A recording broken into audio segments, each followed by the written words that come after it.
Welcome, everybody, to Week 12 of the Grueling Truths Weekly CFL Pick'em Show, brought to you by Replenishing Care Technologies, MyBookie.ag, Power Plus Mouth Guards, and Gridiron Mo. I'm your host, Mike Goodpaster. Right now, I want to welcome in my co-host.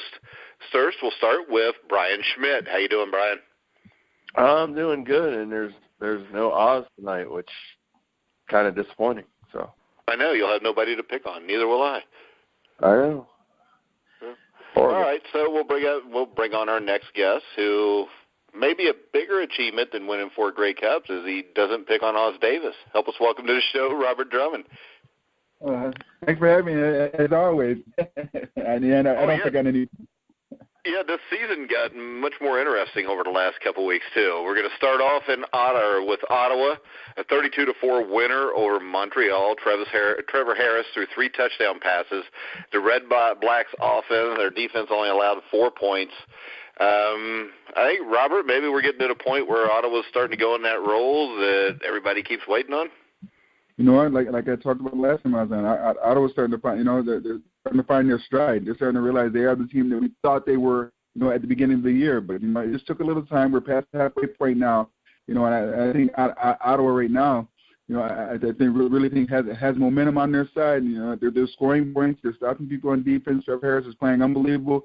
They're a team that has all the confidence in the world right now, and they're going to be a tough out.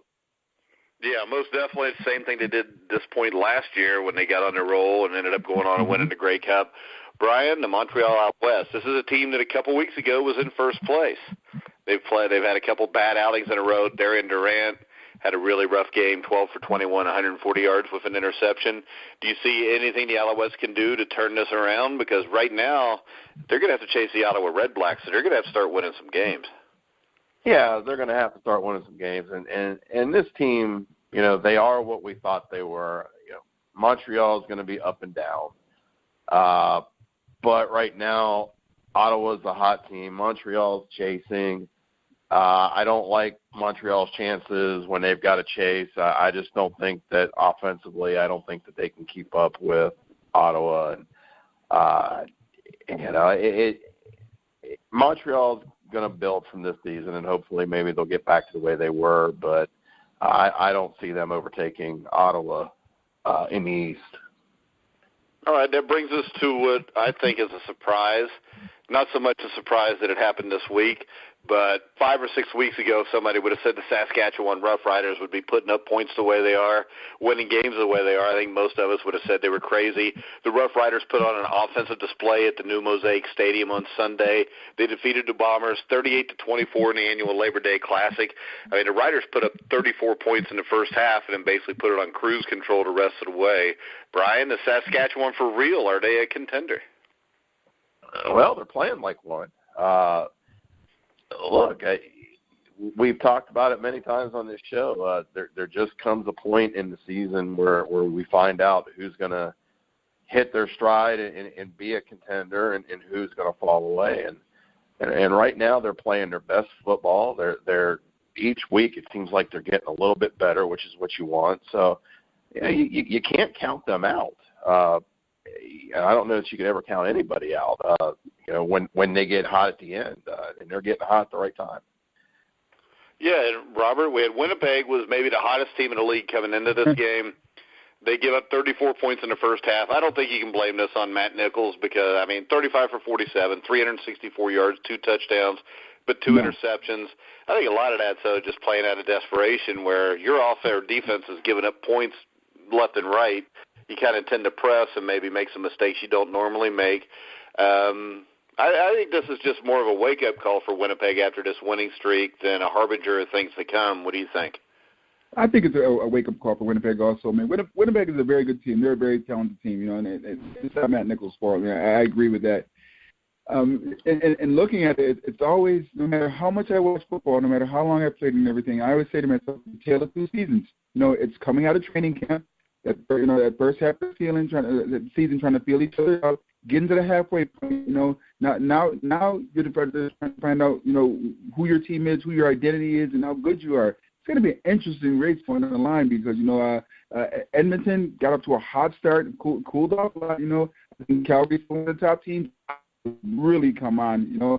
Saskatchewan and Winnipeg are right in the same also. So it makes for the way football should be played. You know, you have your ups, you have your downs, you have your highs, you have your lows, but you have teams right now that are filling each other out and understand at any given point they can get hot and beat the other opponent. So it's going to be very, very interesting. It's always cool to watch that happen in football, the dynamics of how it all turns out. Yeah, and it always seems like the team that starts off 7-0, 8-0, all of the Indianapolis Colts through most of the decade of the 2000s. Yeah. It seems like those are the teams that always peter out in the end. Yeah, I knew Edmonton would get reeled back in, you know, from these teams who really found out, you know, that they're very, very good teams with very, very good quarterbacks who can play the game. Yeah, and you look at Edmonton and Calgary, first place was on the line, crucial Western Division matchup. The Stampeders made a huge statement on Labor Day, winning their sixth game in a row. They sent Edmonton to their third straight loss. Where does Edmonton go from here, Robert? And Edmonton, I won't say they're in trouble right now, but Edmonton's trying to find their identity, trying to find themselves right now. You know, it's it's from a psychological standpoint as a player. Of you know, you started off going, you know, winning all your games. I think eight games in a row, 7 games in a row, you know, and now you've lost your last 3 games, and it's like, you know, now you're starting to doubt, you know, you're starting to self-doubt one another. You start to point fingers. You start to ask what's wrong. You know, can we fix it? Can we right this ship? And that's not a good thing to have. I still think Edmonton's a very, very good team. They lost a huge game this weekend, you know, against Calgary. But I still think at the end of the day, Edmonton's a very good, very, very good team. They're the team that we saw the first half of the season. They just have to find their identity right now. Football's an identity game. It's a gladiator game. I mean, you used to say that all the time. You know, it's about expressing your will, or you know, over your opponent, and that's how you win games. All right, and Brian, I mean, we talk about Bo Levi Mitchell. The thing that struck me is this: 19 for 27, 277 yards, no touchdowns, 1 interception. But the thing that struck me about him is, even though the numbers aren't great, he didn't have a bunch of touchdowns, it seems like he is always in control of everything that goes on in the field in front of him. Yeah, he controls the offense. He makes it all work. He gets them to the right play, and he understands that he doesn't have to put it on his shoulders. He simply has to conduct the offense and get everybody involved, and that's what he does. He does a great job of that. You know, we've said before, Bo Levi Mitchell is not going to be a numbers guy. He's going to be – his numbers are going to be wins and losses, and that's what you see week in and week out. Yeah, and doesn't lose games for him. You know, I said he doesn't lose games for him. He manages the game, and I said that earlier in the year. The quarterback that goes out there and manages the game, just gets the ball up and down the field, and just allows, whether it be 3 points, you know, whether it be 7 points, you know, it just allows the defense to take over. We'll win the Grey Cup this year, or we'll get their team into the playoffs with a chance to win the Grey Cup this year. Yeah, I mean, right now they look like the favorite to win it. A team that's definitely not the favorite to win it, the Hamilton Tiger Cats, did break their season-long losing streak with a 24-22 win. They were led by Jeremiah Masoli, who went 19 for 33 for 219 yards, a touchdown, also threw an interception. It was June Jones' coaching debut. Brian, how much do you read into this being June Jones, or was it a little bit of the weather thing in the middle of the game when they're getting beat that helped, or how much stock do you put in this game?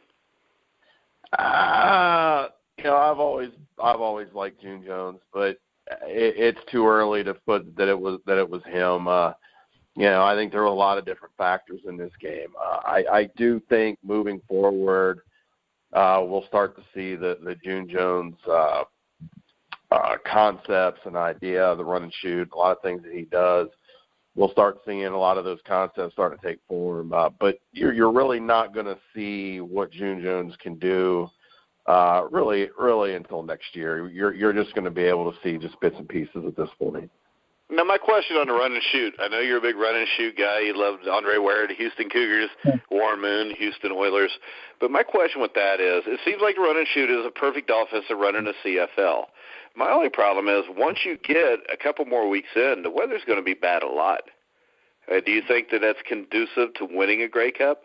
Or is it more like in the NFL, it was conducive to getting you to the playoffs? But then if you're Atlanta in 91, you run into the Washington Redskins in a rainstorm, and it pretty much shuts down your offense. So how do you think you know what I'm saying? How does it compared to the NFL and when they tried to do it there? Well, I mean, from a lot of people that I've talked to, I mean, there's a lot of run and shoot concept within the CFL. I know, even Robert, in '97. I mean, John Jenkins was the offensive coordinator, and I know they had a lot of run and shoot concepts. So, I think in the CFL, I think it translates better. Weather is going to be a factor no matter what offense you run, and in the CFL, you have to be able to throw the football, but. I think it can work, and I think it can be successful. It's just we're not going to see, fully the things that he can do at a CFL level until next year. Well, yeah, he's got to have his own personnel to be able to run the offense also. Yeah. And so there's going to be a lot of different things that we're going to see. But I do think he can have success there. Like I said, I mean, 97 or with Robert in Toronto, John Jenkins being the OC, I mean, there was a lot of run and shoot there. And that's always been fun to watch, going back to some of those games and watching them and seeing some of the concepts. So, I definitely think it can work. It's going to be a matter of getting the right people and getting everybody on the same page. All right, so Robert, same question about June Jones, the run and shoot concepts in the CFL. I mean, I completely agree. I mean, if the CFL is a run and shoot type league, the weather really doesn't affect you or matter for that standpoint. I mean, even in '96 and '97, with Flutie, myself, Mookie Mitchell, Pinball. Yeah, you guys won the one in the snow, didn't you? Yeah, in the snow, in the freezing cold, we played Saskatchewan in Edmonton for a second Grey Cup in '97, and we had direct snaps, we had quick strike offenses. It was pretty much run and shoot. So it's all about getting your players in position, to make them successful. And I agree. I don't think June Jones this year, has the players, in position to do what he wants to do. So he's going to finish his year up, try and implement some of the things he wants to. Get done and see his players for next year. But right now I think it's more of an evaluation thing for the current players he has going into next year until he needs the players in there that can run the offense that he wants to run. All right, guys, that's good. We will go to the Week 12 games, which we've got a couple of huge rematches that are going to tell the tale on a lot of things, I think. But we'll start off with Montreal at BC, Brian. I'm gonna go with BC. I'm not sold Montreal is going to be able to find that form that they had, and I think that they're going to, BC is going to win. Let's look at the Week 12 matchups. We got Montreal at BC. Brian, you want to start us out?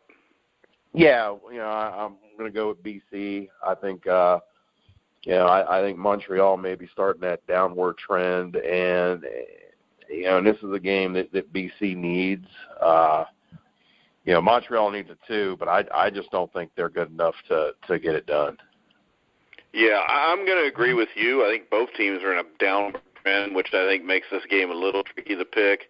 But BC's had a week off to kind of regroup. They get to play at home. I'm going with the Lions. How about you, Robert? Yeah, BC's a week rested, and they're at home. They're under travel, and they're both on a downward trend. But I think Montreal's in trouble. I gotta go with BC. All right, the next game I think is maybe the most interesting matchup of the week, maybe the best matchup of the week now because of the way they've been playing. The Rough Riders go to Winnipeg to play a rematch against the Blue Bombers. Robert? Oh, I think I'm going to go with Winnipeg. I don't think Winnipeg loses 2 games in a row. I mean, I just think that they're a team that just found out that they got good, they got hot, they realized that. I mean, they got a little cocky, but I just think, I mean, I like Ottawa a lot, but I got to take Winnipeg in this game. I just see them rebounding and coming back strong and what I call flex their muscle and prove they're the better team. Yeah, I'm going to go with Robert on this one, Brian. I think Winnipeg bounces back, and it seems like when teams play back-to-back, they almost always split, Robert. Yeah, I agree, but I mean, you feel each other out. It's like, I mean, football is just about counter-punching. I mean, we watch it. I watch it as a fan now, but it's just about – I just wait for a team in the second half, make adjustments, and just go out there, and play well and be a better team. I think Winnipeg is a better team. All right, Brian, so Saskatchewan, Winnipeg. Yeah, I'm going to go with Winnipeg as well. I again, back-to-back matchups. I think Winnipeg will win this. But I don't think, even with a win, I don't think it diminishes what we're seeing out of Saskatchewan and possibly what Saskatchewan could end up being I agree. Season goes on. Yeah, because offensively, me and Schmitty were talking off air, but there's NFL teams that would love to have Saskatchewan's receiving core, Robert. Yeah, they're good. They're real good. I mean, Duron Carter should be in the NFL, but that's a different story. Yeah, but all right, next game. This is a tough one to pick, Robert. Hamilton at Ottawa. What do you think? Really? Should I just go 1, 2, 3, and we all yell Ottawa at the same time? Hamilton, suffice to say that one lucky win, as I call it, not beating Ottawa. Not I was clicking on all slippers right now. They found their identity. It's Ottawa. All right, Brian? Yeah, you got to go with Ottawa. Again, they're hot. They're clicking at the right time. And this is a game that you want to keep that momentum going. You don't want to slip up on this one. So they're going to come out ready to play. Yeah, I agree. I think Ottawa takes this easy behind Trevor Harris. I wouldn't be surprised to see him in the Grey Cup final again. Last game of the week, this is one where I'm getting away from that, where teams usually split. We got Calgary at Edmonton. I don't see Edmonton being able to beat Calgary. I don't see them being able to stay within single digits at home even. So I'm going to go with Edmonton, Brian, or Calgary, Brian. Yeah, I'm going to go with Calgary as well. Calgary is starting to play that Calgary football, and Edmonton right now. I think they will recover, and as they get to the playoffs, I think they'll be a little bit better team. But right now they're in a tailspin, and the last team you want to play being in a tailspin is Calgary. Yeah. Hell, actually, the last team anybody wants to play is Calgary. Let's see, Robert?